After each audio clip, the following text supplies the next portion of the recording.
লকেটটা? হ্যাঁ এটা তো তোরই। কাল বাজার থেকে তোকে একটা ইয়ার থেকে ভালো লকেট কিনে দেবো, ঠিক আছে?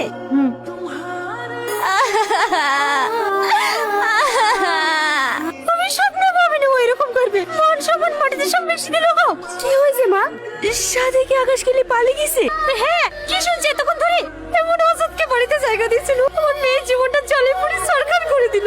মা, বেটিকে কিছু বলো না, বেটির কোনো দোষ নাই। তুই কি বুঝিস ছেলে মানুষ সবাই করেছে। ময়না, ওরা কোথায় গেছে? তোমাকে কিছু বলি গেছে? সত্যি কিনে বলো, নাহলে কিন্তু আমি থানায় ফোন করবো। সত্যি বলছি খালু, আমাকে কিছু বলে যায়নি, আমি কিছুই জানিনি। আমার আর একা একা থাকতে ভালো লাগছে না, চলো না কালকেই বিয়ে করে ফেলি। কি উল্টো পাল্টা বকছো? পাগল হয়ে গেছে নাকি?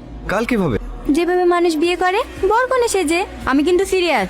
আচ্ছা ঠিক আছে, আমি কাল সকালে আঙ্কেল আন্টিকে বলছি খুব তাড়াতাড়ি আমাদের বিয়ে দিয়ে দেওয়ার জন্য। না না, আব্বা আমাকে কিছু বলতে হবে না। আচ্ছা আকাশ, তুমি একটু ছাদে আসতে পারবা? তোমার সঙ্গে আমার অনেক কথা আছে।